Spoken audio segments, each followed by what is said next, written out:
on 1620 The Zone, the 1620 The Zone app, and 1620thezone.com. When 6A to 6P isn't enough, the boys have you covered. Here's Jimmy Allen and John Schreiner.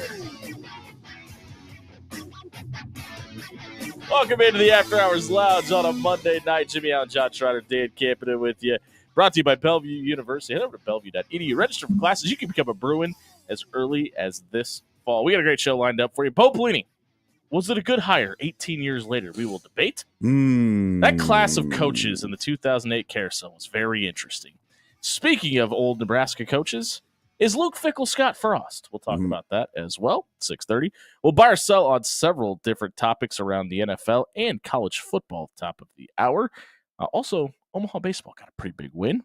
Where are red, blue, and black Nebraska basketball teams as of right now? Are all three in? We'll give you an update. And should the tush push be banned in the NFL? The Cowboys, a random NFL team, seems to think so. And then we'll wrap up the show, giving you our Papillion Sanitation trash takes of the night as well. 402-951-1620 is how you can get a hold of Dan Campion. You can also follow the show at After Hours 1620 on Twitter as well. Nebraska has canceled the home and home series with Tennessee. And I'm here to tell you, this is a great idea. If I'm the Big Ten, if I'm any team from Ohio State all the way down to Purdue and anybody in between, I am giving the SEC exactly nothing to get a leg up on our conference. You're in the driver's seat right now, and if the SEC wants a seat at the table, I think they should have to play by the same rules. If you're going to play as the SEC wants a seat at the table. No. One of the weirdest things I've ever heard. I'm talking about in the Big Two conversation, not if they want to play. Oh, everybody's the same, and we don't have any advantage over here, and they want to keep playing that card. Okay, well, you do that. We're not going to give you any extra revenue. We're not going to give you any wins. We're not going to give you half of our. Well, it's not even half. It's needless to say, 10% of our crowd to come down to you to spend money in your cities. We're going to give you nothing unless you play as many scheduled conference games as we play. And we're treating it exactly the same. I'm here for this. I think this was the best thing Nebraska could have done.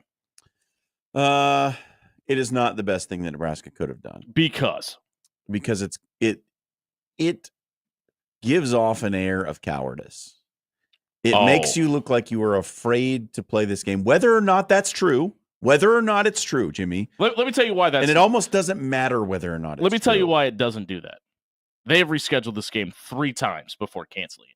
And it has been as equally on Tennessee's part as it has Nebraska's. So I wholeheartely disagree with that. But right now, what happened? Nebraska canceled the game. So recency bias is a real thing. And we have only the most recent information to go off of. And the most recent information is that Nebraska canceled the series. So from the outside looking in, whether it's true or not, it looks like Nebraska is running scared because That's really how you looked at this? I did not look at that like this. Now, I will say this, and I had this discussion on Twitter. At John Schreiner. This also looks like a response to the very clear message that the committee sent with the first selection committee for the 12-team playoff. Yeah, I think. The selection committee made it very clear that they do not care who you beat. They only care that you won. Yep.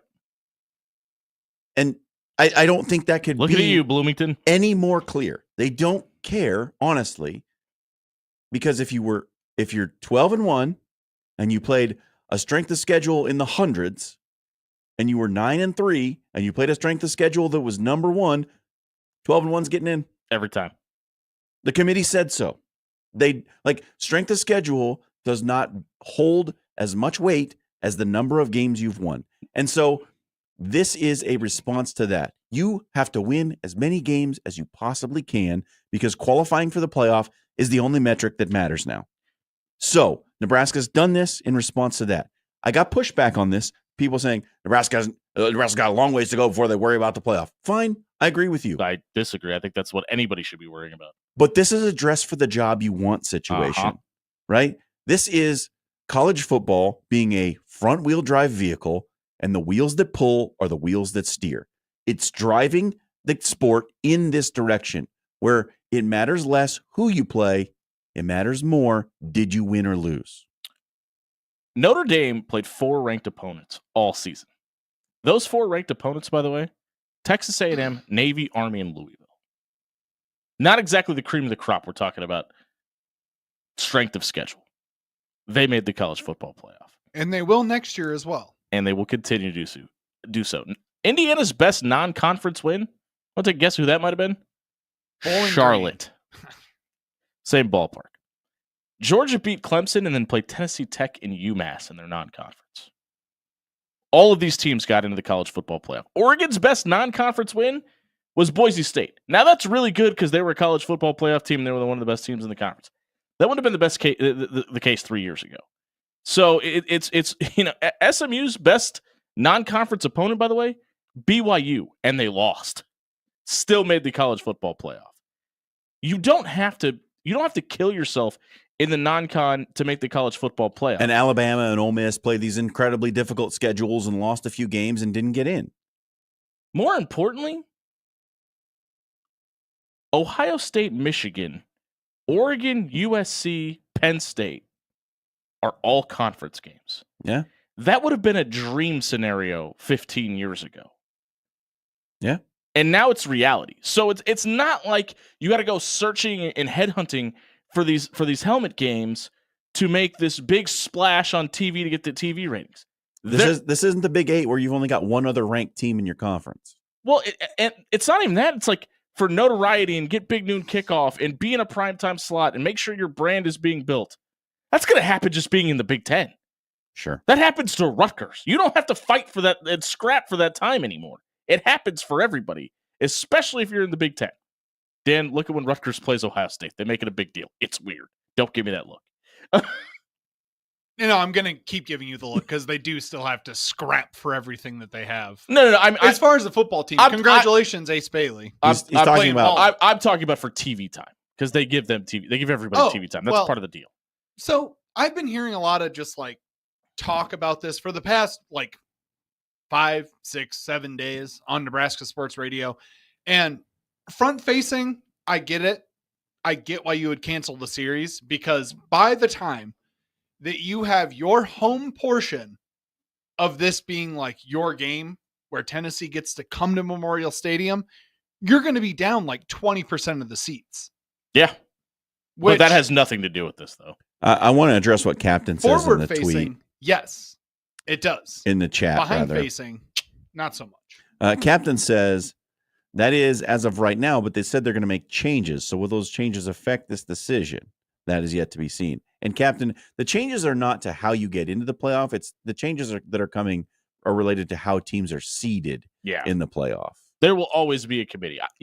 You can't, especially if they're going to go to 16 teams. There is not going to be a system put in place where there are 16 automatic qualifiers. There's just not. I don't think many people had too big of disagreements with the 12 teams that got in this year. It's just where they were playing. It's just who was playing who and where they were playing. And we're not going to get into that debate because we've yelled at each other a lot of times about that. We'll yell at each other again come about, October, yep, November? We'll get back into that. Boise State! But I think this is the approach everybody should take. Like with the way conferences are now, like Florida and Texas are in the same conference now. USC and Ohio State are in the same conference now. The big marquee matchups are happening anyway. And if you are able to beat UMass, Tennessee Tech, and Charlotte and punch your ticket, guess what? You're going to be playing some marquee matchups if you make the college football playoff. Yeah. So like they're like, you could say all you want. This is for the fans. This is for the fans. You know what the fans want more than anything? They want to win. They want to get to the playoff. They want to win. In the playoff. And I promise you, you would much rather play Tennessee in the playoff than Texas Tech in the non-conference. You just would. It means more. Yeah, look, I agree with all the points you're making, and I will still maintain that from an outsider's perspective, it looks like Nebraska's afraid. That doesn't make any sense. Like Matt Rule was talking about this 2 years ago. Sure. That's why I wholeheartedly disagree with that. And like that seems like, but it was a team that you had already scheduled a game with, and now you're saying you don't want to play it. They rescheduled it 3 times though. Like this, if this was the Oklahoma situation, I would agree with you because that was the only indication that we got that game was planned to be rescheduled. That was 100% the previous regime tucking tail. But let's just talk it out. Let's calm. We don't need to start yelling at each other. It's too early in the show. Loud noises. Okay, let's just talk it out. Why does Nebraska not want to play this game now? They're looking at the model to win championships. Mhm. Let's be honest. Like, if we're having a real honest conversation about this, the quarterback that they acquired in the last recruiting cycle probably has a little bit to do with this as well. They feel like there's Okay, a window to okay. win, and they feel pressure. And the head coach probably feels like he's a little bit behind where he wanted to be in year 2 as well. So why then does Nebraska not want to play the series with Tennessee? Because they want to win games. Because they want to win games. Yeah. But it's not that they're scared. They've seen the roadmap. They don't have to play that game to get where they need to be. I don't think that's a scared thing. I think that's a business decision. But if that game was Nebraska against East Tennessee, they're not canceling it. Well, you're not playing a home and home with East Tennessee either, though. Even if you were.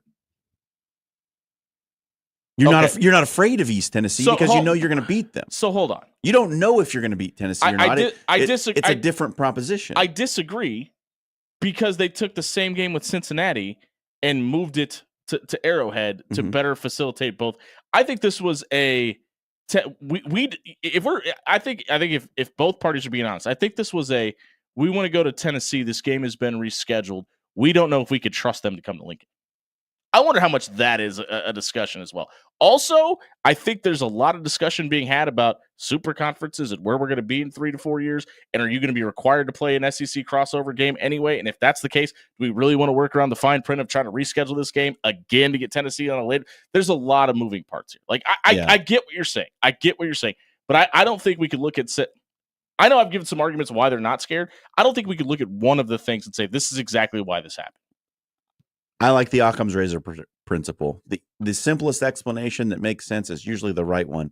And the simplest explanation here is Nebraska didn't want the opportunity to lose a non-conference game before they get to a very tough conference slate. They didn't want to put themselves in jeopardy of going 2-1 in the non-con when they have a very tough conference to play in, when they could very easily just schedule a cupcake, go 3-0, and go into the conference slate needing only 3 wins to get bowl eligible. I think that's a more likely situation. Is it? Yes, absolutely. But like when you look at what Tennessee is scheduled, like it's not like Tennessee is knocking down the door to get Power 5 opponents either. I already mentioned their biggest win this year in a non-con was against NC State. And look, it behooves Tennessee to play the slighted, to make a big stink about it, and say all these things, and we're left holding the bag because Nebraska's afraid to play us. It makes them look good to say that. Like, we wanted to play this game. We're not afraid to play it. Of course. Yeah. And unlike that, gives them a big stick to swing, and it takes Nebraska down a notch in the public view. Whether it's real, whether it's true or not, perception is, to the outside world, reality. Well, and I think a lot of the reasons Tennessee has to say that too, because I think the perennial fan out there go, well, what's it benefit Tennessee to say that? Well, they were going to be the first hoster of the home and home game, so they got to explain to their fan base why they're not getting that game as well. Dan, you had a thought? yes, I did. Because unlike Tennessee, a Big Ten football schedule, 9 conference games. Exactly. And I think that's the ultimate option. Like, And I think the other portion of that, though, Jimmy, is the fact that every SEC team does this. And it does not matter whether you're Alabama or Vanderbilt. You play a schedule that consists of open with non-conference games, play a couple of conference games, beat the living poo-poo out of a crap stick, and then come back with either 1 or 2 games left in the season. yeah, we need to add the Citadel to the schedule as soon as possible. Virginia Military Institute. I would be fine with VMI. But that is the one thing that I think got a little bit lost in all of the prior conversation that I've heard happening on this station, other stations around town, is the fact that Tennessee already, before their very last game of the year, which, by the way, was Vanderbilt, Yeah. they scheduled a cupcake going into Vanderbilt. Mm. Usually, you would think that if you're going to complain in the way that Tennessee and its fans are, I think it's more their fans in Tennessee. If we're being honest, wouldn't but go ahead. have the most childish cupcake end to your schedule that you could possibly have. in a regular year, Yeah, I mean, unbiased the SEC wise does looking that. in like mid-August. The SEC does that though. They save one of their non-conference games for late in the season and use it as sort of a de facto rest week. And Dan, Tennessee plays Vanderbilt the last game of the year every year too. So that's their rivalry game. One of them. Really? Yes. They're both in Tennessee. That's not much. In-state rival. It's very lopsided in case anybody's wondering. I'm sure that's probably hard for anybody to grasp. I'm sure the graduation rates are pretty lopsided yeah, too. but that's what I meant about the seat of the table conversation at the beginning of it, though, is like if we're going to be tasked with playing 9 conference games and you're not even going to entertain the idea of it, but want to tout how great the SEC is, why would we even give you a crumb of help here or send fans down to your stadium or give you a resume builder heading into the playoff? Like, Yeah, I think there's a little bit more jousting here than just Nebraska and Tennessee. I mean, the SEC's been beating this drum for a long time that I they agree. don't need to expand their conference schedule because it's so tough, and they don't need to play an extra game against their conference opponents because they're already having super hard schedules, and one more game against these tough teams is just going to make us eat ourselves alive, and then we won't have enough wins to impress it. Like, they've been doing this forever, and they're not going to change their tune now. So Nebraska's the one that's scared? That's what we're saying? I'm not. Look, I think 2 things can be true at the same time. I think there's about 6 things that we just said that are true. I don't think this is as simple as Matt Rule wants to play an easier schedule. I think that's a part of it. I don't think this is as simple as Nebraska doesn't trust Tennessee to give them another home game. I think that's a part of it. I think there's a lot of two. I mean, the reason that they rescheduled this game 3 times was because the uncertainty of conference scheduling. I think there's a little bit of that to this as well. And let's be honest, these conversations have to be had with TV networks too. Sure. Which TV network is this going to be an SEC game? Is this going to be a Big Ten game? Do we give Fox and CBS one of these games? How does that work out? How much goes into that? How much red tape do you have to get? There's a lot that goes into this rather than said, hey, we're coming to your place, you're coming to ours, right? There's a lot more than this into it. So Well, I think to say Nebraska is scared, Tennessee didn't want to give Nebraska a home game, we don't know what scheduling is. Any one of those 3 things, I just don't think that's fair to say on either side's part. But I also gave you the defense for Nebraska, right? Like, you have to play the game that you find yourself in. Yeah. And the game that you find yourself in right now is win as many games as possible, regardless of who it's against, because that's what the committee values, number of wins. Like, and, strength of schedule, like, so it may matter at some point in the future, fine, but it doesn't right now. Yeah. I think there's a lot of reasons this game got canceled. I think that's the reason Nebraska's going, hey, there's a lot going on here. We're going to have to probably figure something else out here. Yeah, I think, look, there are a lot of angles to this thing, and there's a lot of ways to look at it. But if you are in the position of managing Nebraska's image, this is a ding. This is a black mark. This is a demerit for a college football program 2 years out to cancel a game against a Power 5 opponent. I disagree. I really do. Like, if this is the first time this happens, I would agree. I agreed with it then. I thought this was a bad look for both schools. The first time it happened. I have been at I think I said this 2 weeks ago. I never thought this game was going to happen. So to me, I don't look at it that way. Like, it's not the Oklahoma situation. It's not just a cancellation of a game. Both parties have canceled this game rescheduled this game 3 times prior. If anybody is being honest with themselves, they probably never thought they were going to see this game. I had several people ask me, hey, you ever think they're ever going to get this game in? It's been rescheduled X amount of times. No, I don't. I didn't then. I did. And when this news came out, I went, oh, yeah, that was supposed to be a thing still. But Nebraska pulled the trigger, and that's what it comes down to. But in that discussion, doesn't it just kind of sound like they were sick of doing the song and dance? Why would we reschedule this again when we could just say, okay, we're not going to be able to mutually agree, and we think it's better for our possibilities of achieving our goals to just say, we're going to nix it and we'll go play North Dakota State, who they might lose to?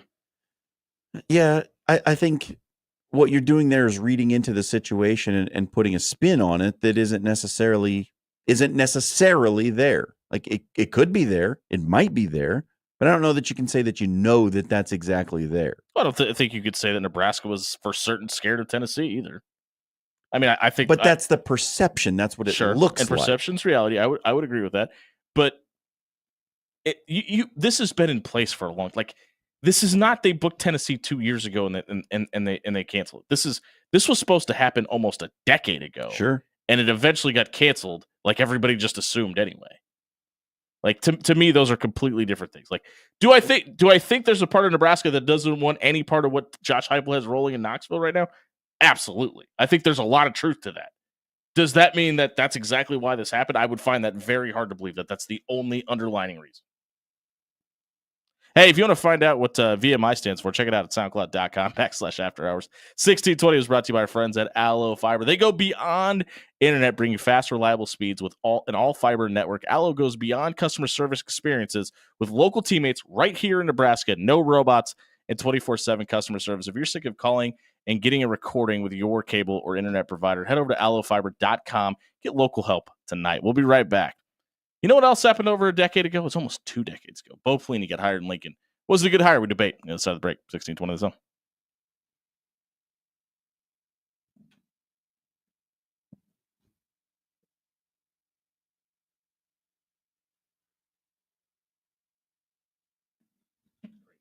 Hey, everybody. John Schreiner here for Jerry Ryan Clothing and Sportswear. You know what time it is? It's that time of year when you are about to go and watch your favorite teams play in their conference tournaments. That's right, friends. We are nearing March, and you know what happens in March? It's the big show. And if your team's going to the big show, you better dress like you're going to the big show, and you need some good gear from Jerry Ryan Clothing and Sportswear, 78th and Dodge, right in the center of Omaha. You drive by it all the time. Just take a little right turn. Stop in there. See what they got. They got all the great brands that you love with the Creighton and Nebraska logos on them. Peter Millar, Cutter and Buck, Mizzen and Maine, all the great stuff that you need to show your fandom in the big days. Also, great suits, great dress gear. Jack Victor. You like Jack Victor? Heritage Gold. You want to get some of that? Get the best fitting experience with Monier the tailor that you can get in this city. It's Jerry Ryan Clothing and Sportswear. It's at 78th and Dodge, and they've been dressing Omaha for over 50 years.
So Monday night on 1620 The Zone, brought to you by Bellevue University. Download the BU Bruins app as the men's and women's basketball team at Bellevue University prepare for their conference tournaments.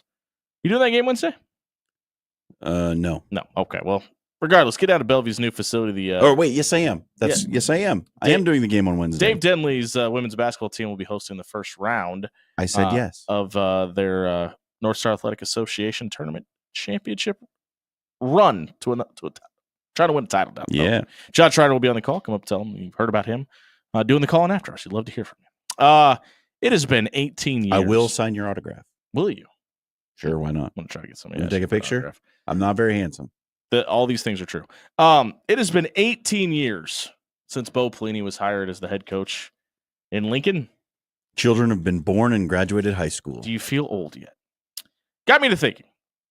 What did that 2008 coaching carousel look like? And it was a pretty interesting one. There was some big personalities and guys that had a lot of success in that group. David Cutcliffe goes to Duke, 13 seasons, two-time ACC Coach of the Year. Paul Johnson brings the triple option to Atlanta and to Georgia Tech, even though he had Calvin Johnson. Wins ACC Coach of the Year once in a 10-year stint. Art Briles. Remember Art Briles? Can you separate the art from the artist? Yeah. Can you separate the Art Briles from the artist? Clearly a dumpster fire when he left it. Lack of institutional control, amongst other things happening in Waco, Texas. Wins 2 Big 12 championships. Mike Sherman went to Texas A&M. Do you remember that? Most people don't. Rich Rodriguez, square peg, round hole in Ann Arbor. Bobby Petrino. But he was a Michigan man. Rich Rod. I loved him when I was a kid. Well, he's back in West Virginia, Dan. So get your I think popcorn. he's going to ready. be the best.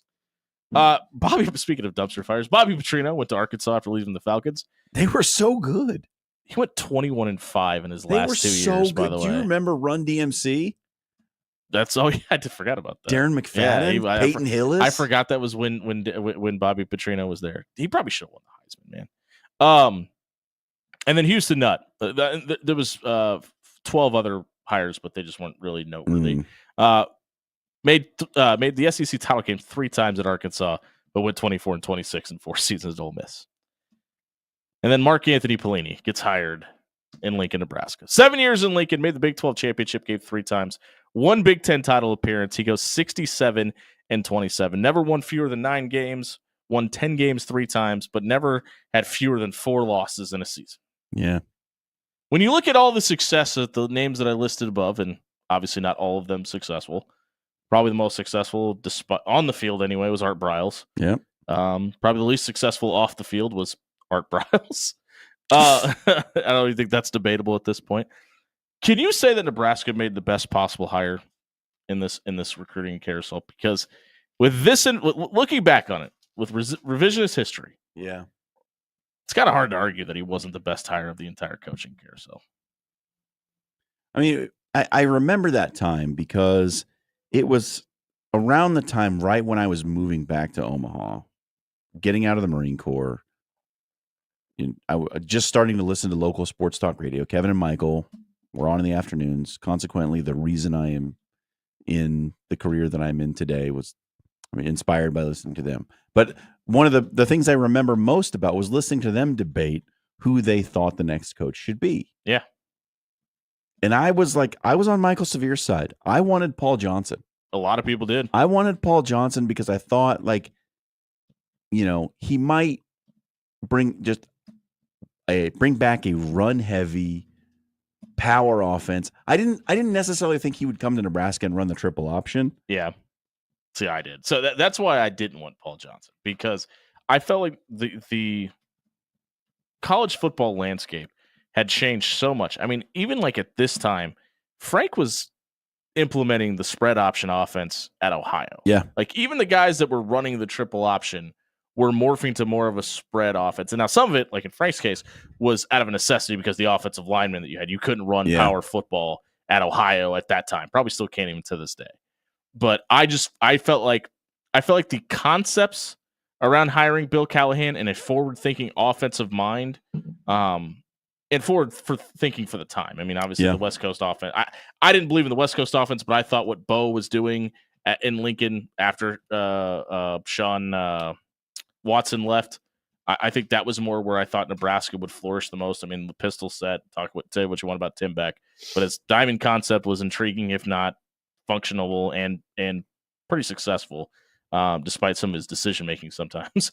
But I really thought that style, where it was a run first, set up the pass option, and lean on the run game, and still use big offensive linemen and play almost a Big Ten style at that time in the Big 12, was really where Nebraska needed to go. So with that being said, like, I really thought that when Bo came in, I was like, okay, they're going to take what Frank was doing and change what the defensive philosophy is. And I thought it made a whole lot of sense. I also was very, very wary that you're hiring a guy at Nebraska who's never been a head coach before. Yeah. And that was my biggest concern when it came to Bo. There were a lot of people that, for whatever reason, thought Mike Sherman may entertain the idea of coming to Lincoln. I never thought that was going to happen.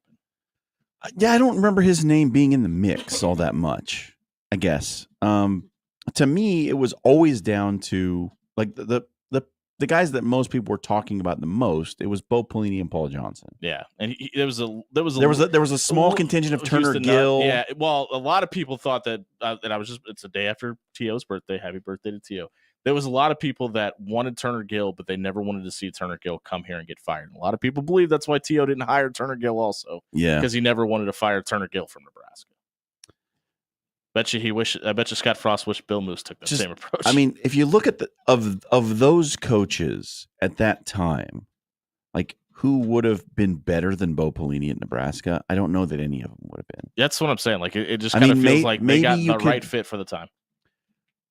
Maybe you could talk me that to Petrino or Art Briles might have had some success, but like, those guys were such chaos agents off the field that so that's why I wanted to have this. It just wouldn't have been good for the program's health. They might have won a Big 12 title game in that stretch at some point, but the health of the program might not have been, or twice, sustainable. So that's my next. That's the reason I wanted to do this practice, because I like, especially in hindsight, when you could look at Mike Riley and Scott Frost and everything that followed Bo Pelini.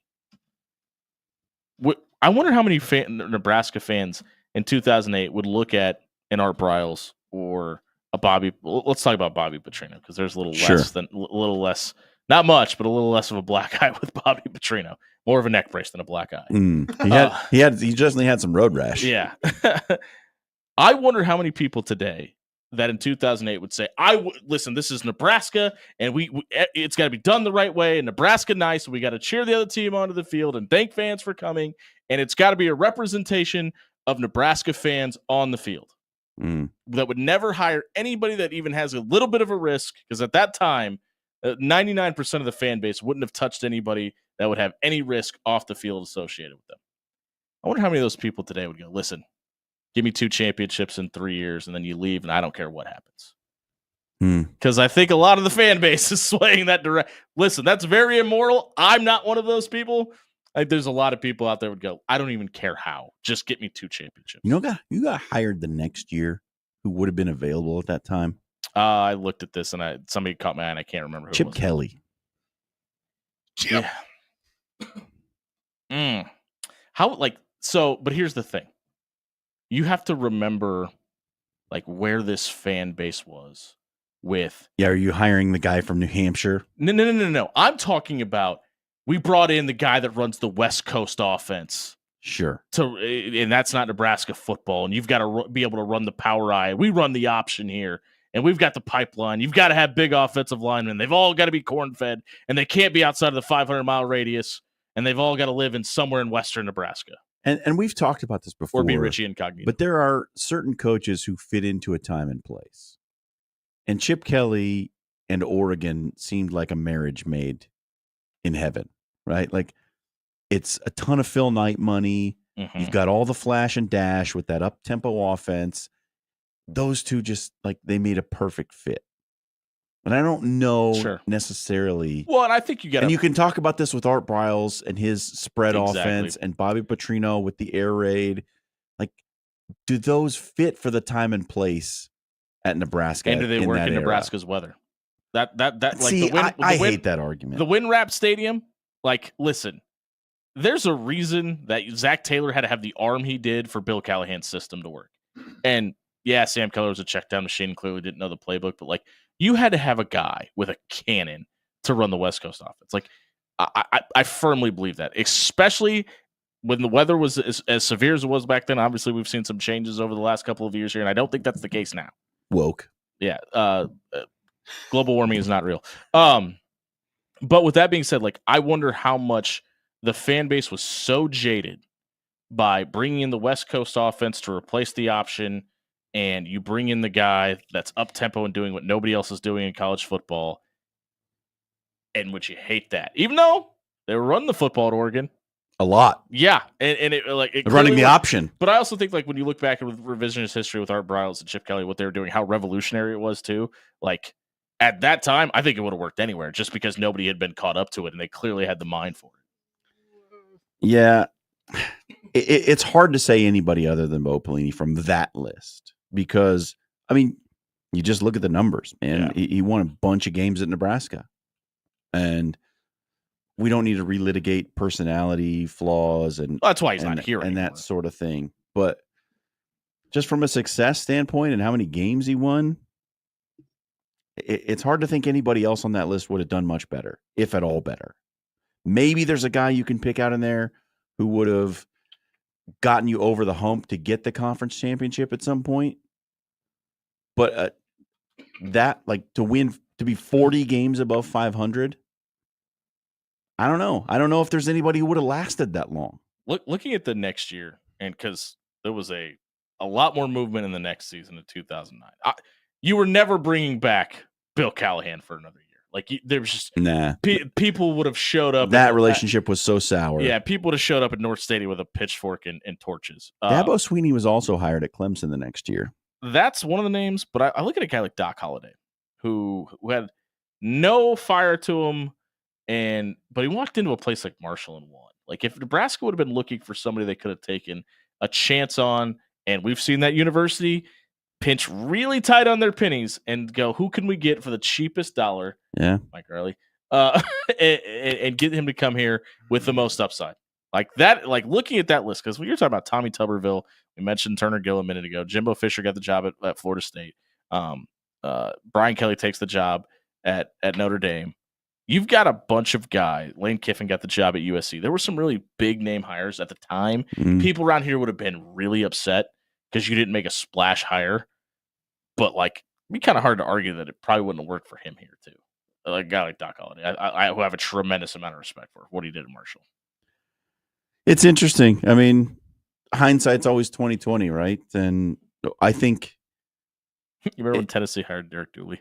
If Pelini wins one of those conference title games, he's thought about a lot differently. Might still be the head coach here. Certainly, if he had won that Big Ten title.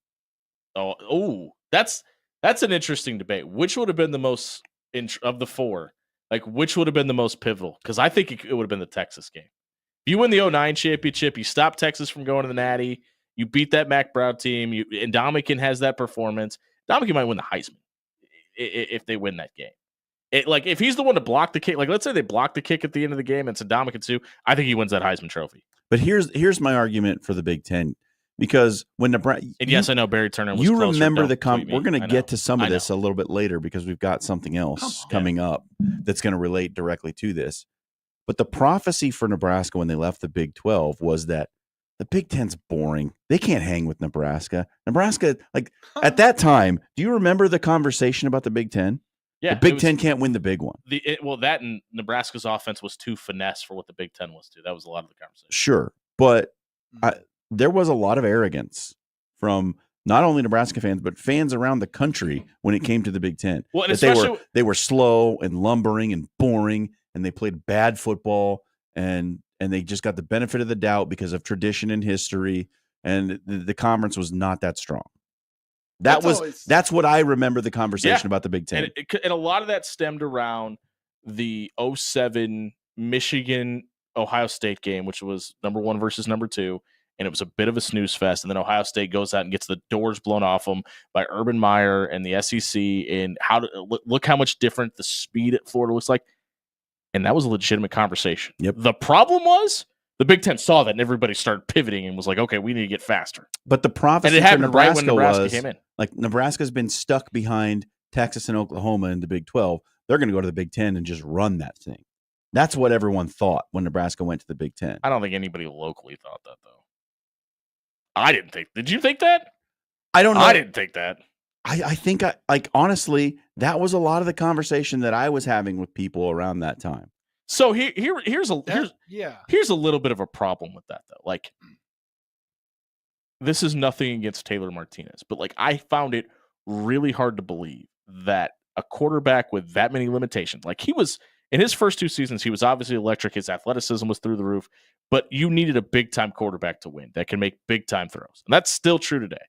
And I just never thought that quarterback with his limitations on him was going to go into any conference and dominate. Like he clearly had some gains against the Big 12, but look what happened against the bigger teams.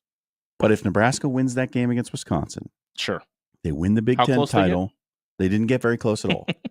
But if they win that game and they're Big 10 champions, that's a fulfillment of the feeling of the fan base that we were right. Nebraska went to the Big 10. Look what they've done. They already won a conference championship, something they couldn't do in the Big 12 for X number of years. Like, that changes the conversation about the head coach a lot. Right. But, man, you know what's even crazier? Like, if Nebraska does win the Big 12 championship against Texas, do they even leave? And I think so. I do too. But that was such the narrative that you can't really, Texas is controlling everything and BCS. That's why you make that call, et cetera, et cetera, et cetera. And Dan, we threw up Tommy's comment in the YouTube chat. I mean, like, you could say what you want about Bo's success, but there were some really bad black eyes. You think about the Texas Tech losses, and then Bo's defense giving up 600 plus yards and 5 losses to a 5-loss Wisconsin team. Yeah, because like literally, I know people that were up in the press box during that game, and the Wisconsin contingency was laughing every time they ran the jet sweep just because it was unstoppable. But with that being said, like the issues that Bo had, like he was still at the time one of the premier coaches in both of those conferences because his ability to adjust and make changes and recruit and like they weren't very good at recruiting. They were good at developing. Well, but I think for what Nebraska had at the time and being able to go out and find guys, like they weren't getting 5-star guys. I mean, well, they did get Baker Steinwood, but he was coming to Nebraska regardless. But I think a lot of people perceive Nebraska from a national recruiting standpoint as he was probably overachieving with some guys because they were still perennial top 25 recruiters every single year. But they were really good at going and finding gems and diamonds in the rough and developing those guys. And I think a lot of people thought, well, that'll be even more valuable in the Big Ten because of what you said about all the lack of development and lumbering big offensive linemen that are too slow.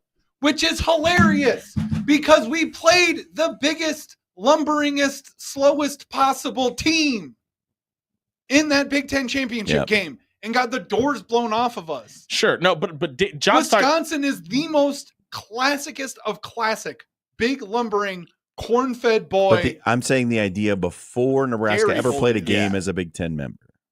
The conversation was that's the funny thing about it. Nebraska's speed and the way they play the game and Bo's defense, they're just not going to have anything for them. See, because I remember the conversation being, well, can you run the peso and are the 2 linebackers enough for the offensive line? Like I remember the conversation being completely different.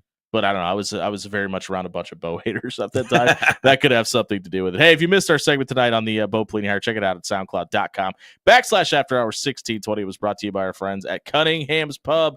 You know, there's 2 great locations in the Omaha area. There's no excuse to not stop by and grab dinner and drinks from the 2 locations, either out on Old Mill or in the Blackstone District. Stop by. You can try my personal favorites, the Everything Bagel Salmon Wrap. Stop by. It's got some guacamole in it. You know, it's got the delicious fish to go along with it, tomatoes, lettuce. It's delicious. Stop by and grab it tonight. It's Cunningham's Pub. Grab dinner and drinks tonight. Should Wisconsin be worried about the frost effect? We debate. We come back 1620 zone.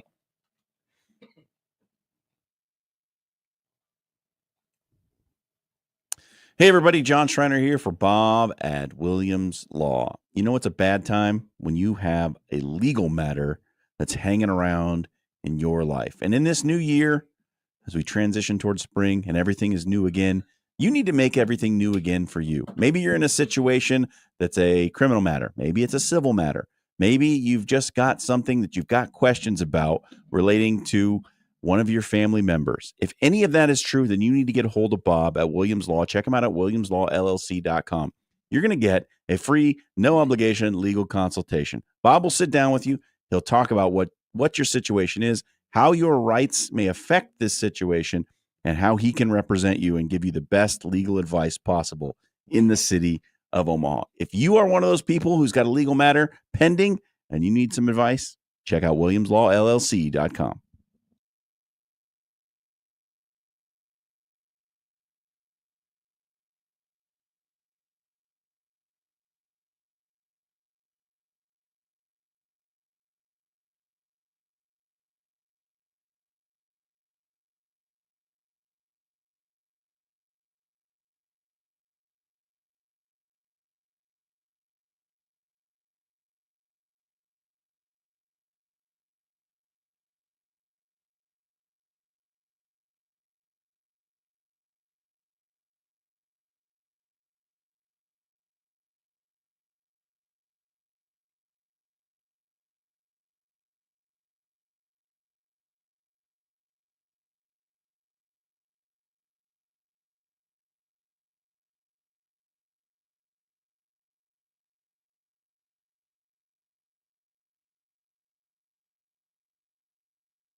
Man, the YouTube comments You guys are crushing it. are feeling some kind of way tonight. Feel free to join us on the stream on YouTube. We're on ZoneTV.live, right? Is that where We are on ZoneTV.live. That's still a thing, right? We keep it ZoneTV.liver than anyone else on this station.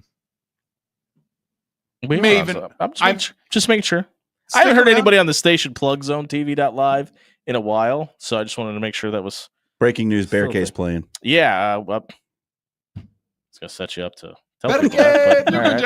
I just threw it in. Yeah, Bearcats It's fine. playing against Michigan Fine. tonight. For anybody that's wondering Just did what's it going on quickly. with Nebraska basketball tonight, we'll get into that debate later tonight, man. But the discussion about which of the 4 Bo Pelini Conference Championship appearances would mean the most to Nebraska? Yeah, it's funny. It's a really, really interesting topic. Let us know what you think at After Hours 1620. We'll get your thoughts on the air or the YouTube chat as well. We haven't had a caller in a long time. Somebody call us, please. 402-951-1620. Hopefully Chris Prudhon's got the phones fixed. Phones work now? Yes, they do. Okay, I know it's like a day-to-day Yeah, basis. call us. 402-951-1620.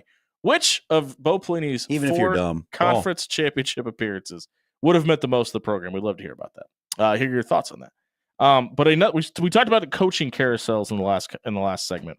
A guy that just got an extension and will not theoretically not be on the coaching carousel next year, theoretically, is Luke Fickell. Mm-hmm. And he talked to The Athletic. I want to make sure we give the proper person there. Jesse Temple. Jesse Temple with The Athletic. And talked about his shortcomings and the comings and goings of Phil Longo in Madison and what has and hasn't worked and why it's been a failure up until this point.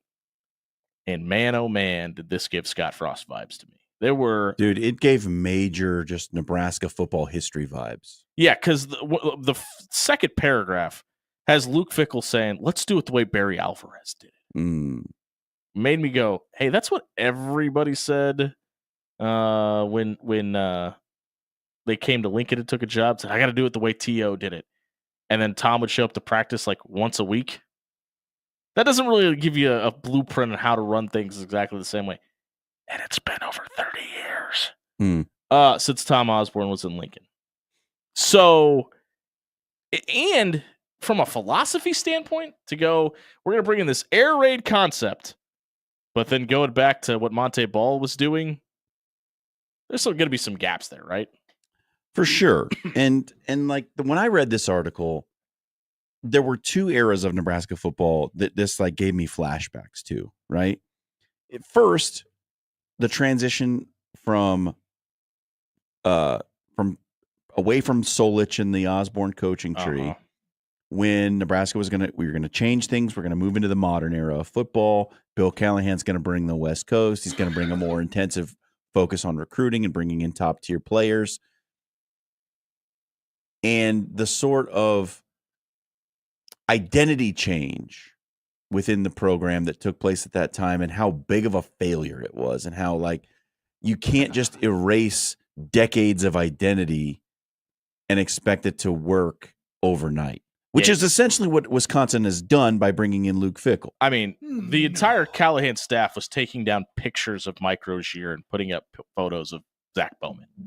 Like it wasn't like just hey, we're changing this concept on the field. It was, we're changing the philosophy of the entire football program. And you're going away from something that was wildly successful. I mean, comparatively, right? Like Wisconsin's level of success is nothing. They were the bar. They were the measuring stick. You're either good or you're bad, and it's measured about how you perform against Wisconsin. Right. But like Nebraska's success was at a much higher level than what Wisconsin's was. Wisconsin was winning a lot of games. They weren't winning national championships, but they were consistent. They weren't great. In the pantheon history of Wisconsin football, great word. The Barry Alvarez to that next tier of coaches that all Paul came out. Chryst of the world. The Paul Chryst, the Burts, that whole list of coaches who were on Team Barry. That was very successful. It's probably the most successful period of football that the University of Wisconsin's ever had. So when you're leaving that behind and you're throwing that in your wake and saying, we're going to change everything about this program from the way we recruit to the way we play on the field. Remember Gary Anderson? I do. He quit because he didn't like Barry Alvarez. No, he quit because Barry Alvarez didn't want to pay his assistants, but that's neither here nor there. Go ahead. This is a very tough transition, and Nebraska learned that lesson, and Wisconsin's learning it right now. Mm-hmm. The other period that it reminds me of was the one we just talked about, Nebraska's transition from Big 12 to Big 10. Yeah. When it was thought that, well, come on, Nebraska's going to walk into the Big 10 and be the bully on the block. Like this is not even a question. You're talking about when Luke Fickell got hired. He was going to come in and dominate the Big 10 because of his he was going to just kill the Big 10 West because of his offensive prowess, which is incredible when you look back at when Luke Fickell was at Ohio State. Now I don't know if anybody knows this. You typically get better athletes at Ohio State than you do at Wisconsin. Sure, he was an interim. He was thrown into the fire. There at was the a last lot of minute. things going on there, but regardless, that is the one barometer you have for an apples to apples comparison. But there was a lot of conversation that Fickell was going to come in against the likes of Iowa and Nebraska and Minnesota and Northwestern, and he was just going to be too much for them. Rule the roost. And that hasn't happened. No. And much like it didn't happen for Nebraska when they thought they were going to come in and bully the Big Ten. Well, I think we got to put in perspective how much it hasn't happened. Wisconsin, since hiring Luke Fickell, only has 3 wins over teams who have finished with winning records. And 2 of them were Rutgers. They've only beaten one of them was an FCS team. Yeah, they've beaten South Dakota and Rutgers twice, and those are the only teams that they have wins against that went on to have winning records in their season. So it's not like, okay, there's a little bit of learning curve here, and they've had some success. No, there's been no success. And you've pretty much owned, we don't need to say, you've owned the Nebraska matchup since the dawn of the Big Ten. You only lost the first one, and Dana Holgorsen handed you lunch. Yeah. And that's not a great look. The thing that gave me the most Scott Frost vibes about this, though, was about halfway through the article, Luke Fickell says, people are disappointed, but I could promise you, I'm a hell of a lot more disappointed than they are. And that really gave me the nobody wants to win at Nebraska more than I do feel. And all the red flags went up around me. And I went, oof. I love this because I hate Wisconsin, but this is like almost every quote he gave me the well, we're hoping the Big Ten has to adjust to us vibes. The other thing that was interesting to me about this was that also like put me on a Scott Frost vibe was when he talks about Phil Longo being honest with guys. And well, like, that was about Phil Longo. Right. And maybe playing the wrong players for the wrong reasons was the intimation there. And that what was a big criticism of Scott Frost was that if you weren't one of his boys, you weren't getting on the field. He right? hired Like a credit union manager as his well, offensive coordinator. but just from a player's perspective, right? Like we saw guys who couldn't find the field when Scott Frost was the head coach. And then when Mickey took over, they're like, wait, they had this guy the whole time? Yeah. Where's he been? But guys would find themselves Wyatt Lever?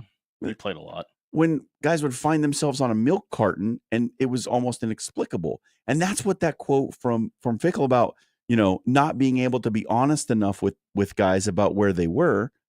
It was like, wow, that hits a really strong chord, like almost right in the heart of remembering what it was like when Scott Frost was the head coach at Nebraska. So like, should Wisconsin fans be worried?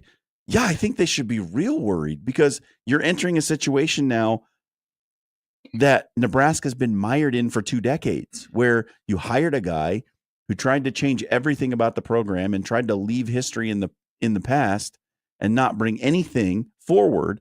And it's like, dude, this is a risky proposition. This can set your program back for decades. Well, because you are not Ohio State, you are not Alabama, you are not USC. You can't just flip a switch and suddenly get a bunch of 5 stars and be able to run out there and play against the big boys. You're a program that has to develop, and you've got to build it from the ground up. And if you don't build the foundation, that building's just going to keep falling down and falling down and falling down. And for that reason, that's why the Phil Longo stuff worried me the most, because his quote about why he fired Phil Longo was the thing that went, oh, this is doomed. He said, when I made the change on offense, it was more about a leadership than it was a scheme thing. Luke Fickell's leadership is the one that hired Phil Longo in the first place. Sure. Like, it's not like you can say that and be like, oh, well, he was just a guy that was left over from the previous staff, so we had to keep him around. No. This was your decision to make a hire that's going to completely change the philosophy of the program, and now you're going to try to revert it back after 2 years and 3 recruiting cycles? Good luck, man, because guess what happened when you hired Bill Callahan? You ended up with Joe Daly running the West Coast offense. Anybody remember that? Yeah. Probably what you're. And listen, the transfer portal helps now. Bringing guys like Tanner Mordecai and Tyler Van Dyke helped, but they didn't stay healthy either. And that's kind of the double-edged sword of the transfer portal, right? Too, like you can hang your hat on that and say, well, we can make all these changes because we can go out and get all these free agents. They got to be readily available in the fall to play for that to work out. And if you don't, what are you stuck with? You're stuck with Wisconsin the last 2 years. Hey, if you missed our thought on Luke Fickell, check it out at soundcloud.com/afterhours1620. It was brought to you by our friends at Controlled Comfort Heating and Air. You don't want to hang out Jack Frost in your living room this winter. Yeah, it's warm out right now, but you know what that means? The AC is going to need to be fired up here in the coming months. You need to have Controlled Comfort come out and take a look at your furnace and your AC unit.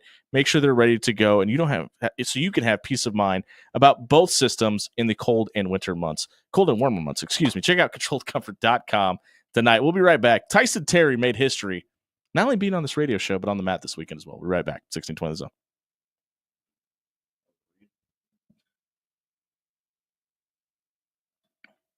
Hey, everybody, it's Jimmy Allen here for Pepper Jack's Grill. What'd you do for lunch today? You know what I did for lunch today? I did a grilled steak rice bowl with onions, mushrooms, green peppers over the top of it. Got a little bit of that shredded cheese to top it off and the spicy ranch that is so good, it should be illegal to sell. Pepper Jack's is open right now, so if you didn't get Pepper Jack's for lunch, you can get it for dinner. Just make sure you get some of that spicy ranch to go along with it. They've got fries, they've got salads, they've got healthy options, they've got extra meat options as well. You need protein, you need some lettuce, whatever you need, Pepper Jack's has got it. Stop by and grab dinner tonight.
7:05 on a Monday night here on 1620 The Zone, brought to you by Bellevue University. Download the BU Bruins app to keep up to date on all the championship action happening on Bellevue's campus, including the baseball run for Dwayne Monlix's baseball team right now. They are absolutely rolling.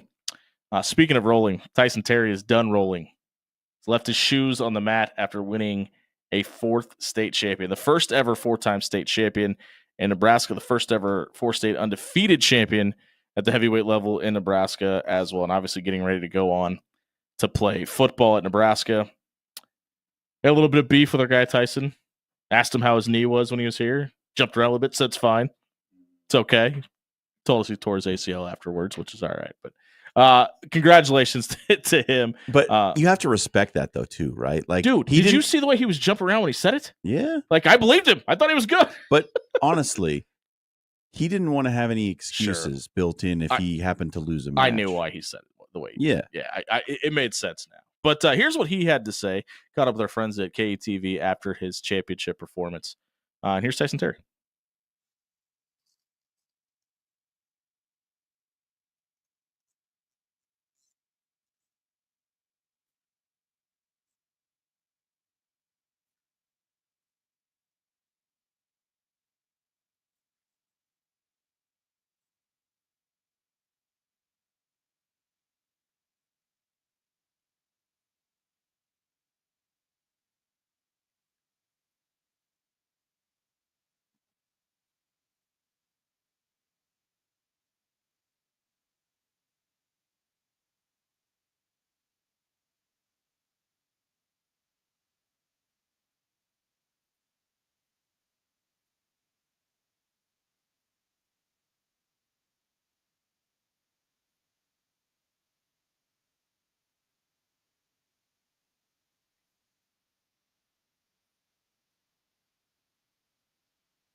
Okay, apparently I got to throw a disclaimer out there. I didn't really care that Tyson Terry didn't tell us he didn't tore his ACL. That was a joke. I guess I needed to say that. But no, just an incredible performance. Goes out with a pin to win it too, in front of that crowd, knowing that all the eyes are on him. Listen, he's played in some big games and he's wrestled in some big matches. 3 of these situations to be exact. Yep. But just, I mean, the kid was a monster his entire career, and arguably. Maybe not even the greatest heavyweight in Nebraska high school wrestling history. It's hard to find one that you could put ahead of him. I mean, there might be some that you could put in and around his name, but 4-time heavyweight state champ, undefeated all 4 years. 169-0. Yep. It's pretty spectacular. And that semifinal match against Preston Wagner from Fremont when it went to the tiebreaker. There was a lot of people on edge. And listen, I mean, when you see and he was ahead 6-0 in the finals match too. But when you watch that crowd, a lot of people were watching because it was Tyson Terry and because of the history that was going to be made. I think that semifinals match probably grabbed some of the attention of the people in attendance that maybe were probably there to see their kid or a family member that didn't have any idea what was going on because of what happened in that semifinal as well. It's a tremendously impressive accomplishment.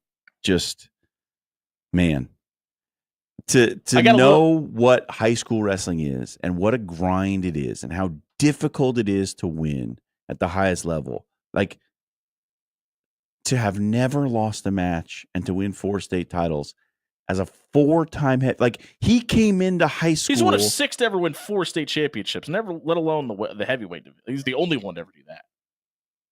Came in as a freshman wrestling heavyweight. Those guys usually, most times, they get eaten up. Yeah.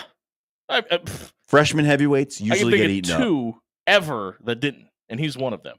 And not just to not even get eaten up, to win the whole thing. Yeah. Is incredible. And never lose. He never lost as a heavyweight freshman. It's amazing. It's simply incredible. If you know what the sport of wrestling is and what it takes to be good. I don't care if you don't. Nobody else has ever done it. Yeah. Ever. He's the only one. It's something special, man. And look, we're unlikely to see it again for a very long time. Yeah, and if ever. I won't lie. When he took his shoes off and he left him in the middle of the mat, choke up a little bit. I did. I Yeah. choked up a little bit because I was like, this is the last time that he's probably ever going to wrestle for the rest of his life. Yeah, I'm not. There's something to be said because I wanted to ask him when he was in here. We didn't have time to get to it, but I wanted to ask him if he thought he would do a polar bear or he might like jump out on the mat as a senior, like Yeah. just to get a few matches in Sure, for the Husker wrestling team. yeah. Listen, I mean, I think that's a lot to ask right now because of Sure. right. I mean, Yeah. like, because, and credit to Nash, like, not a lot of people have done that either. No, you know what I mean? no. So, I think But he was a 4-time state champ. I know, but I think the Warrior and Tyson would like to. Oh yeah. If we're being honest. But I like. There's Nash a didn't have a torn ACL as a senior in high school. That, and there's also probably a little bit of Coach Rule going, "Hey, we were fine with you doing the high school thing. We're going to need you to contribute this year." Yeah. And one of the guys that I'm interested about this football season, this is kind of just ties in. I'm interested to see what Maverick Noonan is this year. Coming back from his knee injury, another year into the cycle. Did you ever watch that dude play in high school? Yeah, and the fact that he was really, really good. I mean, I remember Tyson Agler from the DC Gazette telling us that's the best high school football player he's ever seen. So, and obviously that knee injury could be a major setback. I want to see what he can look like another year healthy into the program and development too. Well, have you seen him lately? Yeah, he's massive. He, like, obviously knee injury, terrible thing. Having to, anything that is part of your body's movement, especially that is of your power base, is going to really suck to have to, come back from. But all of the time that he has spent off, he has just gotten yoked. Yeah. I mean, he wasn't He really a is- small person anyway. But I it's one of those where like you see Riley Van Poppel next to Tyson Terry in the picture that they took this weekend, and Right. you're like, oh, Yeah. that's College weight training program. That's how big Yeah. a college defensive lineman is. Hey, Nebraska's up 11-10 in Lincoln right now over the number 15. Jimmy, I don't think they're going to lose by 30. Team Country. I never said that on air. We'll On keep air. you up to date up to that and buy or sell on the other side of the break. We come back. If you missed the social media soundbite, check it out at soundcloud.com/after hours 1620. It was brought to you by our friends at Pixel Fire Marketing. Are you the decision maker in your company? Google your business right now. Do you show up at the top of the list?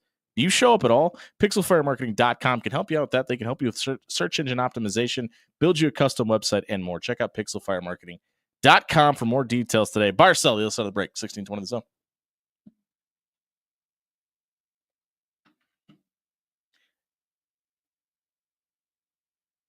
Hey, everybody, it's Jimmy Allen here for AX Plumbing. Home or residential, they can do it all. More importantly, they're going to leave your home or your business cleaner than they found it. How do I know that? They personally stopped out at my business. They've stopped out at my home, and it has been immaculate when they left. It looked cleaner than when they showed up, and that's exactly the experience you're going to get by heading over to axpservice.com tonight. Not only will they not only will they leave you with no plumbing issues and fix your long-term problems, they're going to clean up and make sure it looks like they weren't even there. Check out axpservice.com for more details tonight.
Don't forget about Tennessee.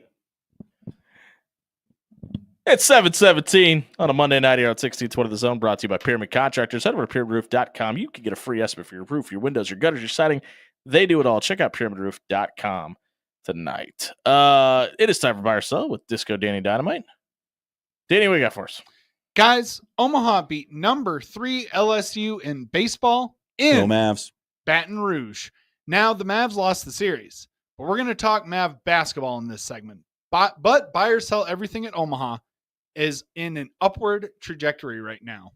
We're going to talk basketball, Mavs basketball in the next segment, but everything at Omaha is on an upward trajectory right now.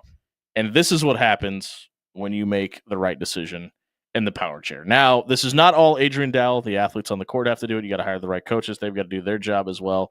I am a massive Adrian Dowell fan. I think I was clamoring on this show when the hire was made. I think if Omaha could find a way to keep him around, it is the best possible thing they can do. I mean, he went out and got a guy in Chris Crutchfield that he knew could get the job done. All the facilities that are being added to that place is only going to help. I would be surprised if we see a downtick if Adrian Dowell's at the top of that program. Look, softball's really good too. Also that. Softball's with a very beautiful good. facility too. Men's soccer is on an upward trajectory. Women's soccer is consistently good. And look, hockey. Omaha hockey has kept its position as, I mean, they're not, I wouldn't say they're a consistent top 10, but they're a consistent top 25 program. They are. They have not. They haven't had 1 week this year where they haven't been ranked in the top 25 or haven't received votes. to Kansas be in that basketball top can't say 25. that.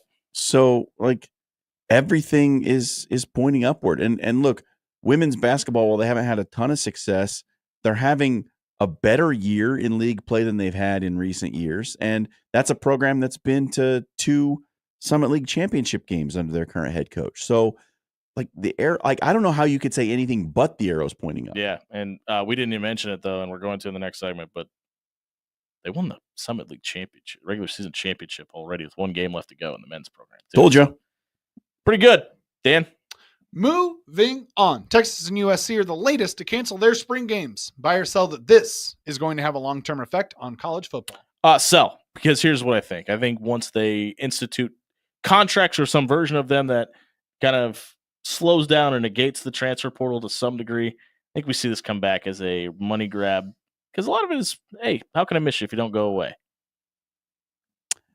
I fear that it is going to have a long-term effect on college football, so I'm buying. I think once this goes away and once the anger from the fan bases is a distant memory, there's going to be no motivation to do it again. I don't think, kind of doesn't feel like anybody's that mad, though. I thought there was going to be outrage. People were going to be really pissed. I think there's a significant portion of the Nebraska fan base that's pretty upset. I thought it was going to be 10 times worse. I'm very surprised how mild it has been. But I think that's because the guy at the top of the program is very good at communicating and has given realistic logistics as to why they're canceling it. Everybody's probably going, yeah, I really want to watch football for $5. And that seems to be the only argument. Yeah. It's I think this is going to become a trend. I think we are going to see the all-out death of the spring game. What if I said to you, we're not going to have a spring game, but we are going to have an open practice? Would that make more sense from a Nebraska fan? Oh, yeah, that's definitely not going away. They're going to do that again for sure. Only for Nebraska, because it'll happen everywhere. that is the one thing that I think, Texas, I could understand why their fans would be a little bit miffed about not having a spring game, because football is basically 1B to their Lord and Savior down there. But USC, Walker, Texas Ranger? Yes, exactly, John. Thank you.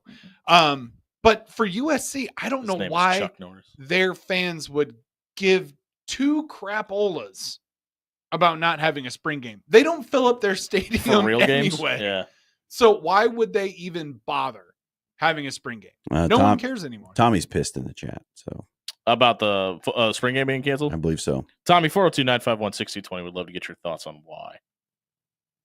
Dan? You want another question? Shedeur Sanders. You know him.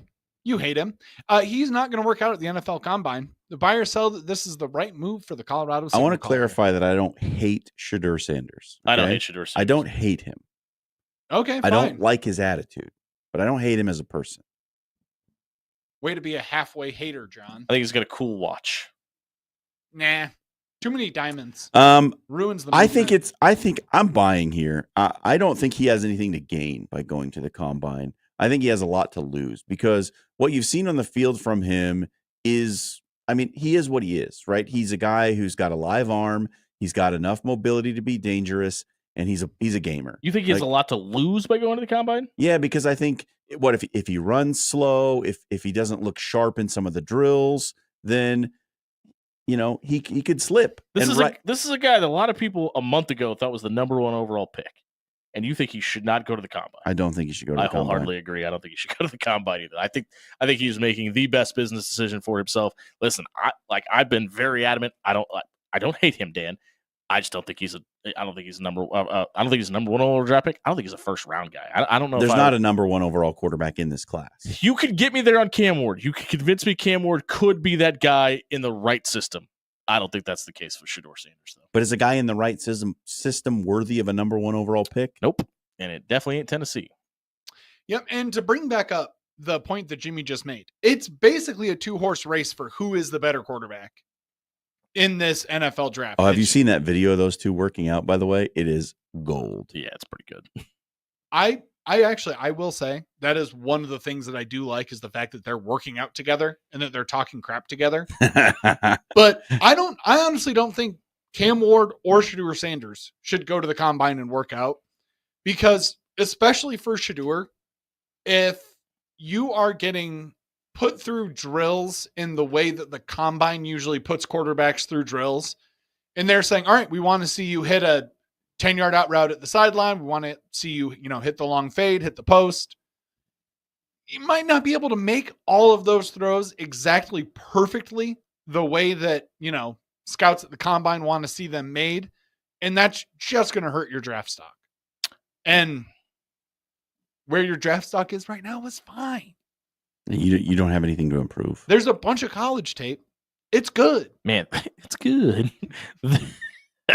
There's a lot of interesting, I don't know if there's any great quarterbacks in this class. Some really interesting ones. I'm really intrigued, and I don't think we're ever going to see it, but I would be intrigued to watch Jalen Milroe in a preseason game. How does his game compute to the NFL level? There's a lot of people for a really long time that have been really high on Jackson Dart. I've never been sold. There's probably, if things get weird with the quarterbacks, one of these guys is going to end up being a good quarterback. Listen, Jackson Dart might accidentally go in the first round if people just get out of pocket. And I've told you who I think it is from this class. Quinn Ewers? No. Who? Kyle McCord. I think he's the steal. Yeah. And people think he's maybe the 9th best quarterback in this draft. I know. You know who else is in this class? Will Howard. Pretty good. See what he can do with talent around him. Listen, he can win. He wins. And another guy that's going to be interesting in this debate, what does Curtis Rourke look like at the NFL level? I mean, Will Howard is like Bo Nix's bad little brother. Yeah, but Bo Nix has worked out pretty well with Sean Payton. I know, but what is his bad little brother going to do? Tommy from the YouTube chat joins us at 402-951-1620, where you could join in on any of the discussion. Tommy, welcome into the show. Hey, good evening, fellas. Hey, you guys were talking about the spring game, so we asked and you called. We appreciate it. Yeah, absolutely, great show, fellas. But for me, growing up, watching from in the '80s into the '90s in the spring game, when you got to watch Nebraska go one-on-one, and you were probably going to get 25 plus reps at the 1s versus 1s, 2s versus 2s, 3s versus 3s. You were getting some of the best talent on talent that you were going to get at any point of the college football season come the fall, right? Yeah. And I think I believe iron sharpens iron. And I can go back to the 95 spring where you had Behringer and Tommy and those Frazier, and those guys were going rep for rep all spring game long. Then they went into all spring long. Then they went into the spring game, and every single play that they had, because those guys were both fighting for number 1 spot. Osborne said the competition's open in spring, and then they opened it all the way in through fall camp until Frazier won it. I think it was a scrimmage 2 weeks before fall camp. Yep, 2 weeks. That he actually won it. But going into the spring, every single one of those reps mattered in that spring game. And I believe, like Nebraska had 4 out of 5 new offensive line starters that year. So if you had all those new offensive line guys coming, but you had an offense that scored 53 points a game that year, I believe one of the big reasons that offense was so good was because of the spring and spring game in particular. And then what Frank Solich did his first year in 98, he actually determined his starter going into fall camp with Frankie London, Eric Crouch, and Bobby Newcomb. And Newcomb graded out the best in the spring game itself. And Frank said he was going to use that film of the spring game to determine his starter going in. And then it's just as personally as a fan, it's become really kind of a joke the last. That's where I was about to go with this. what Pelini's did, what Scott Frost did. Last year was probably a little better under Rule. At least they were somewhat a semblance of tackling and getting a little bit of competition on competition. But I mean, as a fan, I think it was really fun to take your kids down. It was very affordable, and they could see, I took my daughter, my nephews down for the first time ever in the stadium. They got to see the stadium, paid $10, $15, whatever. It was a great time. It's a great experience for the fans. And I think if you actually did it old school, they don't do that, but it was beneficial to the program. Iron does sharpen iron. And for the fan base, it was a really fun experience. And I think you take that away. Like I put on the chat too, fellas, Nebraska ducking out of this game against Tennessee. Well, if you're putting 75,000 in the stadium at 25 a ticket, that's about 1.8 million there. You tack on concession, merchandise, parking, all that. University would probably get over $2 million for that spring game if you could really fill it up like that and promote it. Say, hey, we need this for the UN or for the NIL guys. Hey, we need this money, and now they're just canceling that. Tommy, I want to ask that. Those are my reasons. I want to ask you the question that Dan asked us. Would you be more intrigued to go to a traditional, what we known as the spring game, or would you rather pay money, open up your wallet, pull out a couple of dollars to go to an open practice? Which one is more intriguing? Spring game. If it was a real deal spring game, if you had ones versus ones and it was live, real deal spring game. Open practice, I can watch that. I can get some binoculars and hop up on a building somewhere. Pull some Bill Belichick stuff or something. All right. Hey, just make sure you don't go Connor Stallions on us. All right. No problem. Tommy, thanks for the phone call, man. We appreciate it. 402-951-1620 is where you can always change the discussion about what we're having. That was buy or sell. If you missed it, check it out at soundcloud.com/after-hour1620. Hear Tommy's thoughts on the spring game and at dying. Check it out at our SoundCloud page. It's brought to you by Controlled Comfort. It's cold outside. Is it? No, it's not. It's warm. You know what that means? You probably haven't turned your AC unit on in a while. Are you going to have to do so? Is it working? Do you know? If you don't, you should get a maintenance appointment set up with Controlled Comfort. Tony and the guys are going to come out, take a look at not only your first, but look at your AC and make sure it's ready to go for the warm months as well. Head over to controlledcomfort.com tonight. Red, blue, and black Nebraska. Where are they? Are they in? Are they out? Are they losing to Michigan by 30? We'll debate on the other side of the break here at 1620 The Zone.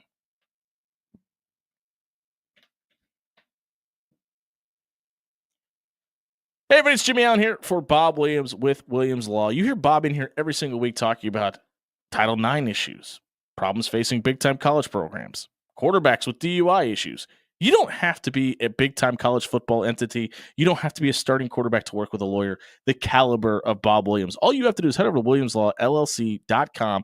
Bob and his team are going to walk you through the process in a free, no-obligation legal consultation. What does it mean? They're going to sit you down. They're going to explain your rights to you. They're going to talk to you about the charges that you're facing and get you ready for your big day in court at no cost, just to hear them out and let them explain to you why they're the best fit to represent you. Head over to WilliamsLawLLC.com tonight.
I think we just discussed soccer more off air than we ever have actually on air together, Yeah. by the way.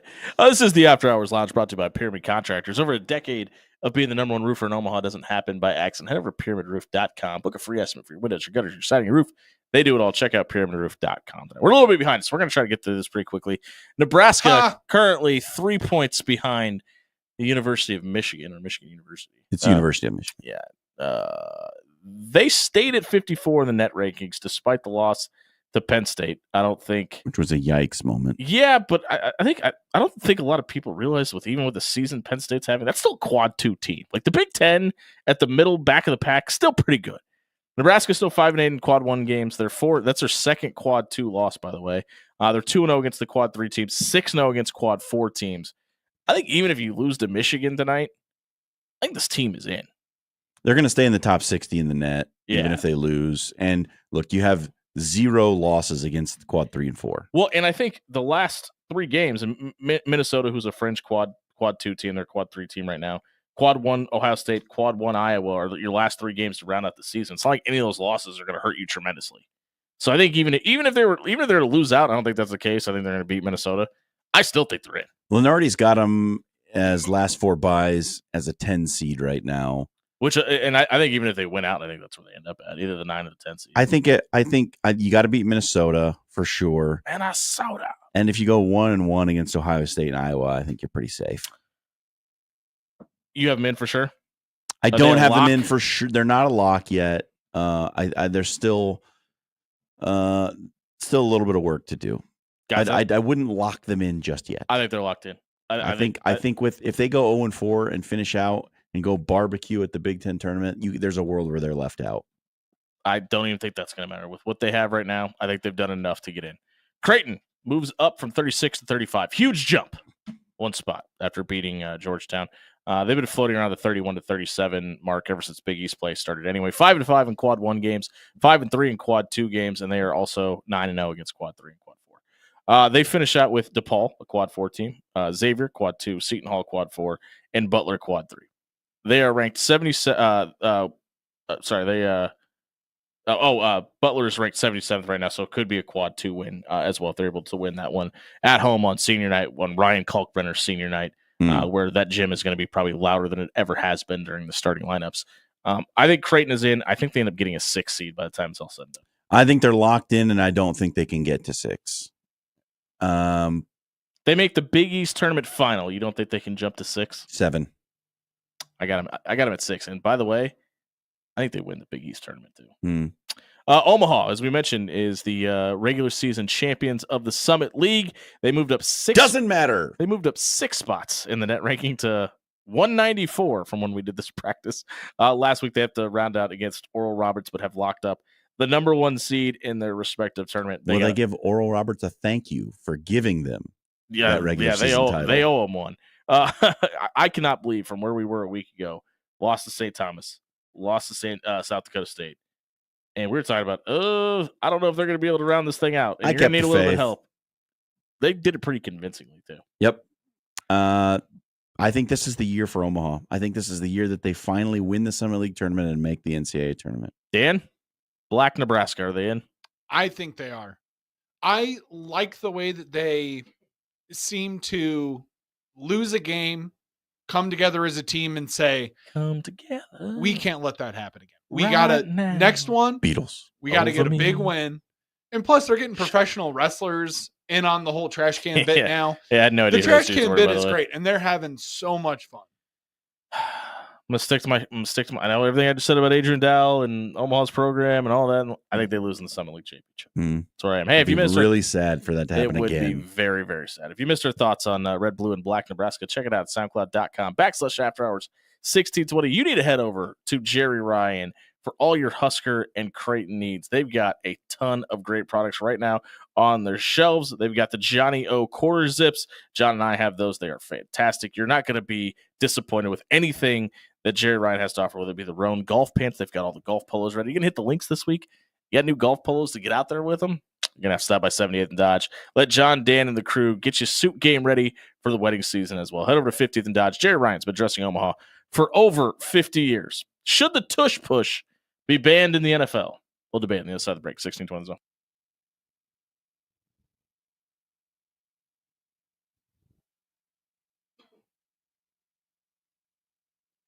Hello, fine folks of the After Hours Lounge.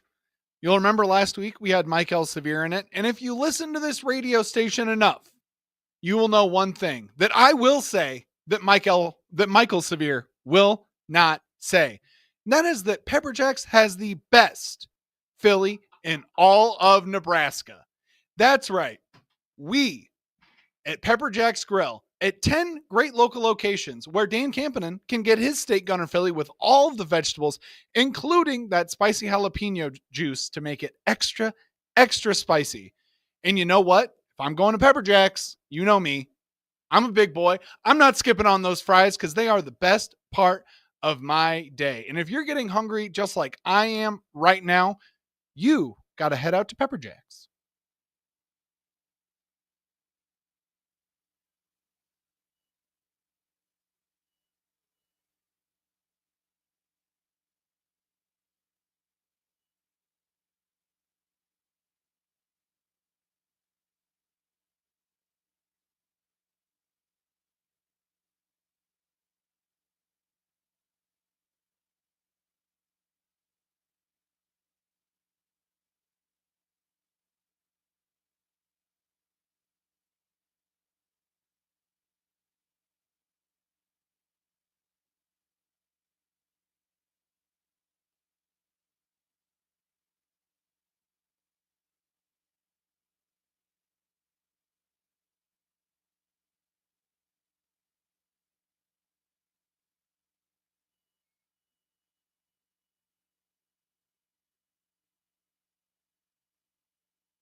$7:45 on a Monday night here, brought to you by Pyramid Contractors. Over a decade of being the number one roofer in Omaha. Does not happen by accident. Check out pyramidroof.com. Book a free estimate. Your windows, your gutters, your siding, your roof. They do it all. Check out pyramidroof.com. The tie game in Lincoln, 21-all with 1:14 to go. Nebraska in a blackout trying to beat Michigan. Nebraska wins this game. Ken Pavelka's going to go nuts. Oh, no. He's never done that. I just want to state for the I love Kent. for the record on air that Hunter Dickinson sucks and couldn't start over these two bigs in Ann Arbor right now. Should the tush push be banned in the NFL? According to ESPN, and a undisclosed team is bringing the proposal to the NFL, and has told Troy Vincent, the vice president of football operations of the NFL, that they're going to make a push for the tush push to be banned from the NFL. Isn't it your job as a professional NFL team to stop the other team from doing whatever they're doing? Like, has that changed? Yes, No, it it's has. not. It actually has. Because for a long time in the NFL, there was a rule called aiding the runner. Okay. And they changed that rule, which allowed such things as the tush push to occur. Now, if teams are unhappy with the current state of the rules, they can make rules recommendations. And we can go back to having aiding the runner be an illegal act in football. Remember when it was illegal in college football and Reggie Bush did it, Reggie Bush did it anyway, and USC beat Notre Dame? Why? Why is this Bush illegal? push. Why is this illegal? Like, why? Like, why was it illegal then? Well, there's 11 guys. They're all trying to move the football one direction. It's the same as any other play. The idea back in the day, specifically, and tell me if I'm wrong, You're not, but it's stupid. But go ahead. was due to the fact that they thought that this was going to give people a higher risk for injury. Because what they didn't want was Which is not the case. the driving maul from rugby, where you line up in a big Yeah. mash with the ball carrier in the middle and the big offensive lineman pick him up, and you just rumble down the field without any Which I kind of want to see. watch rugby because it's fantastic. No, like I want to see Cam Jurgens like literally pick up Saquon Barkley. Jalen Hurts, and just take off running with him. He ain't picking up Saquon Barkley. But that's the idea, was to differentiate it, that the ball carrier was an independent ball carrier and he was not to be aided by anyone else in carrying the ball. And don't let anybody block for him either. No, but that's a different story. How? You're How apples is that to any oranges. difference? Because you're pushing someone away from the ball carrier, not pushing the ball carrier himself. Okay, like here's the thing though. The tush push is not and here's why I think this is stupid. It has nothing to do with rugby scrums or anybody. Like, the tush push is not as successful if you don't have an AJ Brown to throw to, if you don't have a Dallas Goedert to be able to stretch the defense. Like, you have to have other elements of your offense that makes a defense worried about other issues other than Saquon Barkley pushing Jalen Hurts forward behind the best offensive line in football. So here's I'm not in favor or against or anything. All I'm saying is this anonymous Jared Jones. request to ban the play is stupid. If you don't like the rules, change the rules. Don't ban a play. That's dumb. Change if you don't like the rule, Which is what I think. request a rule change. Which is what I think they're trying to do. okay. I was gonna flame you a little bit, John, but I like where you're coming from man. with that. I stopped that from happening. You did. But to be fair, it was more John stopped it from happening because he gave solid, thought out reasoning. But no, my biggest thing with this is You just call me stupid. I don't think Every we day. should ban the tush push whatsoever, because in the Super Bowl, in the playoffs, anytime the Eagles had 3rd and 1, 4th and 1, and Jalen Hurts was still on the field, you would even hear Tom Brady, whoever was calling the game, would just go, well, they're doing the tush push. They're doing the Philly shove. They're doing the So, brotherly shove. Stop it. And that is my point. This has now been going on for about 3 years, where they have figured out, oh, hey, what if the guy who can squat like 600 odd pounds has another guy behind him who can squat like 600 odd pounds, and he just like pushes Did you see on that his video? rear end.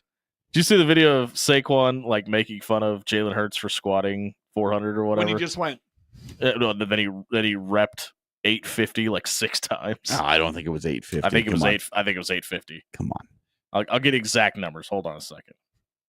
what's his name? Nick Chubb. Yeah. But no, it's one of those things that it's gone on for 3 years now. No one has figured out a way to stop it. 720. I apologize. And I think if that is a play that you have on your card, and every time it's 4th and 1, your quarterback is out there, and the defense knows what's about to happen. You know what's about to happen. The entire stadium could scream all at once, set, hut, hike, tush, push, and everybody knows it's going to happen.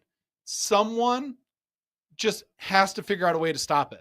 We got to get to our Pavilion Sanitation Trash Takes the Night on the other side of the break. If you missed this segment, check it out, soundcloud.com/afterhour1620 or our radio replay page on 1620 The Zone. Who has the best hot take of the night? We'll tell you on the other side of the break. 1620 The Zone.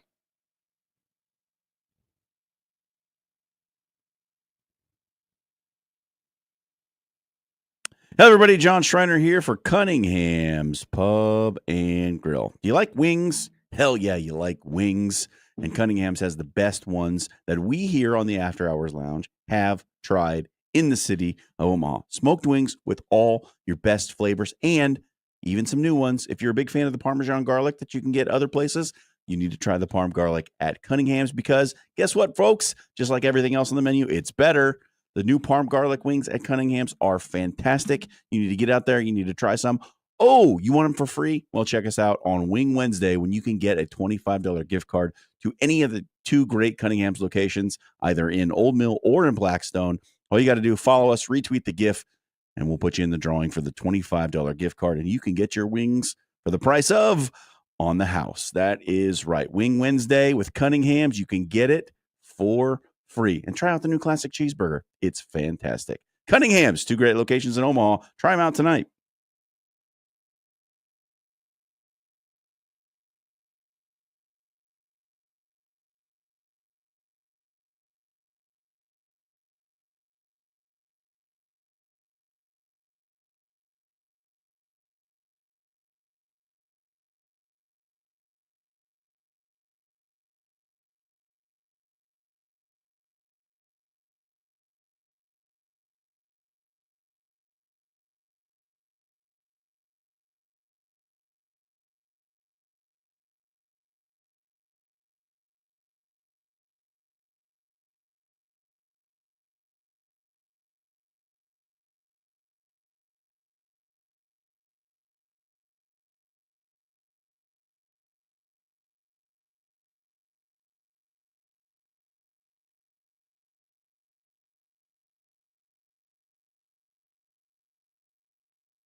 Put a bow on the After Hours Lounge, brought to you by Bellevue University and Pyramid Contractors. Head over to pyramidroof.com. Book a free estimate on your windows, your gutters, your roof, your siding. They can do it all. Check out pyramidroof.com. SoundCloud.com. It's time for Papillion Sanitation Trash Takes of the Night. What all of us are going to do here is we're going to give you one hot take to wrap up the show. Put a poll up on Twitter. You'll vote for who had the best take. Whoever gets the least amount of votes will have the trashiest take of the evening. Dave Campen, you want to start us off? Yeah. Can I use this for like an airing of personal grievances? I mean, That's what it's for. your show, buddy. Perfect. Whatever you got. Joe Rogan, my culture is not your costume. No. I know plenty of people in the Upper Peninsula who get their saunas up to 200 degrees on accident. Don't pretend like you're special and like you've discovered medical science just because you take a sauna once in a great while and then do a little cold plunge. Guess what? That's called How You Sauna 101. Any Finnish person could tell you that. Okay, so your take tonight is Joe Rogan don't know ball. All right. Yep. Yeah, that actually, I like that. That's good. Joe Rogan John? don't know ball. In keeping with Dan's theme, Oh, wow. Emma Hayes is making America great again. The U.S. women's national team is back. What is happening? Friends and family. USA women's soccer team has fallen off a bit in recent years, but in the She Believes Cup that's going on right now, they've beaten Colombia 2-0 and the powerful Australian team 2-1. And look, U.S. I women's don't know soccer what you just said. is back atop the world. This is the next great run for American women's soccer. Emma Hayes is the answer to the problems for Team USA. I'm going to wrap this up really quickly. I'm going to give everybody a heart attack in the YouTube comments. Nebraska will play an FCS opponent every year after next year going forward for the remainder of Nebraska football history. If you missed any of the show tonight, check it out at SoundCloud.com/AfterHours1620. It was brought to you by our friends at Allo Business. If you're a business owner and you're facing all of your technological needs without a business or a managed service provider behind you, you're living in the Stone Age. Head over to allobusiness.com tonight and work with a local trusted company to protect your data. For Dan Campen, John Schreiner, I've been Jimmy Allen. Happy National Tortilla Chip Day, everybody. With queso.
Hey Jays fans, it's hoop season and you know what that means. Jerry Ryan has the best selection in town for all things Creighton gear. Stop by Jerry Ryan at 78th and Dodge for your quarter zips in all shades of Jays blue, plus jackets, vest, winter coats, you name it. They have it. Multiple Jays options for men and women from Peter Millar, Cutter and Buck, and Johnny O. Stop by Jerry Ryan Clothing and dress like the coaches do. At Jerry Ryan's, we bring out the best in you.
KOZ and Bellevue, Omaha, Council Bluffs. This is 1620, The Zone.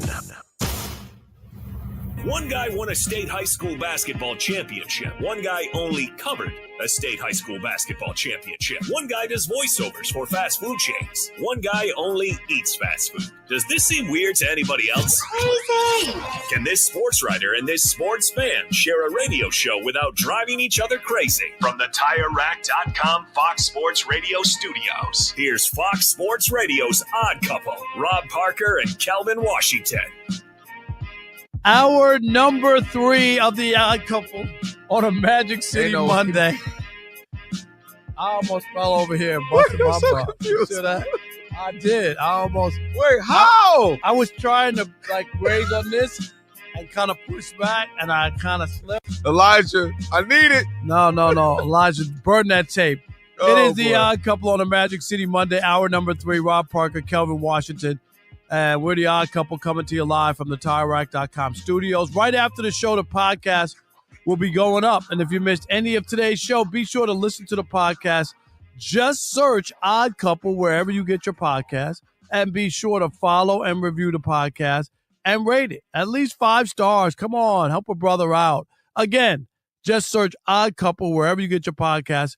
And you'll find today's show and a best of version posted right after we get off the air. Don't forget, coming up in 28 minutes, Brentley Weissman, the former NFL scout with the Chargers. So he'll join us, talk some football, some topics, stuff, scouting, of course, and all the other stuff that's going on. And last call, in case you couldn't get in earlier in the show, you have a chance to jump in on last call, which is an interesting little topic we'll be talking about as well. Steve Smith, the former